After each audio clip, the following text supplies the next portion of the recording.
মন্ত্রীদের বিদেশ সফরে হোটেল ভাড়া নিয়ে নতুন বাহাস তৈরি হয়েছে অর্থ ও পররাষ্ট্র মন্ত্রণালয়ের মধ্যে। বাহাসের মূল কারণ, মন্ত্রীদের বিদেশ সফরে হোটেল ভাড়া বাবদ যে পরিমাণ অর্থ বরাদ্দ রয়েছে তাতে কুলাচ্ছে না। বিশ্বের বাজারে মূল্য বৃদ্ধি এবং মুদ্রাস্ফীতির কারণ দেখিয়ে অর্থ মন্ত্রণালয়ের কাছে বরাদ্দ বৃদ্ধির প্রস্তাব দিয়েছে দেশের পররাষ্ট্র মন্ত্রণালয়। তবে জানা গেছে অর্থ মন্ত্রণালয়ের তরফ থেকে এ প্রস্তাবে সায় দেওয়া হয়নি।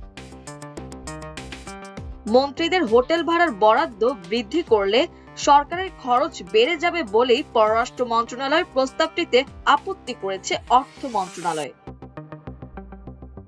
দেশের মন্ত্রী প্রতিমন্ত্রীরা বিদেশ সফরে গেলে হোটেল ভাড়া বাবদ কত টাকা করে পাবেন তা বাংলাদেশ সরকারের অর্থ মন্ত্রণালয় নির্ধারণ করে দেয়। এক্ষেত্রে বরাদ্দ নির্দিষ্ট অঙ্কের অর্থের পরিমাণ দীর্ঘদিন পরিবর্ধন করা হয়নি। তবে কোন দেশে গেলে কত টাকা পাওয়া যাবে তার শ্রেণীবিন্যাস রয়েছে। প্রথম শ্রেণীতে তুলনামূলক ব্যয়বহুল 30টি দেশকে রেখেছে ঢাকা। জানা গেছে 2012 সালের 9 অক্টোবর অর্থ মন্ত্রণালয়ের নির্দেশিকা অনুযায়ী এই 30 দেশে বাংলাদেশের কোনো মন্ত্রী গেলে প্রতিদিন হোটেল ভাড়া বাবদ $420 করে পাবেন। বাংলাদেশি মুদ্রায় এর পরিমাণ 51,000 টাকার বেশি। প্রতিমন্ত্রীদের ক্ষেত্রে দৈনিক হোটেল ভাড়ার বরাদ্দ $312 করে, অর্থাৎ 38,000 টাকা। প্রথম শ্রেণীভুক্ত দেশগুলির মধ্যে আমেরিকা, ব্রিটেন, জাপান, ইরান, সংযুক্ত আরব আমিরাত, সৌদি আরব, Russia, France, Brazil, Australia, Mexico, দক্ষিণ কোরিয়া, সিঙ্গাপুর রয়েছে। ইউরোপ, উত্তর আমেরিকা এবং দক্ষিণ আমেরিকার আরো কিছু দেশকে এই তালিকায় রাখা হয়েছে।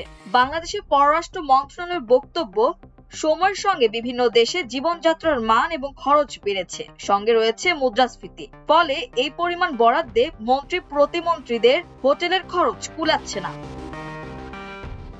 পররাষ্ট্র সচিব আসাদ আলম সিয়াম বাংলাদেশের অর্থ সচিব খৈরুজ্জামান মজুমদারকে চিঠি দিয়ে সমস্যার কথা বিশদে ব্যাখ্যা করেছেন। জানিয়েছেন, বিদেশে উচ্চমানের বৈঠক বা কোনো আন্তর্জাতিক অনুষ্ঠানের সময় বরাদ্দ অনুযায়ী মন্ত্রীদের আবাসও নিশ্চিত করা যাচ্ছে না। হোটেল ভাড়ার জন্য নির্দিষ্ট বরাদ্দ না করে প্রকৃত খরচের ভিত্তিতে সরকারের তরফে তা মিটিয়ে দেওয়ার প্রস্তাব দিয়েছিল পররাষ্ট্র মন্ত্রণালয়। কিন্তু বাংলাদেশ সরকার বিভিন্ন ক্ষেত্রে ব্যয় সংকোচন করছে। তাই এই মুহূর্তে পররাষ্ট্র মন্ত্রণালয়ের হোটেল ভাড়া সংক্রান্ত প্রস্তাবে সায় দেয়নি অর্থ মন্ত্রণালয়। সম্প্রতি সরকারের বিভিন্ন দপ্তরের সচিব বা সমমর্যাদার কর্মকর্তাদের বিমানে বিজনেস ক্লাসের পরিবর্তে ইকোনমি ক্লাসে যাতায়াতের নির্দেশও দেওয়া হয়েছে।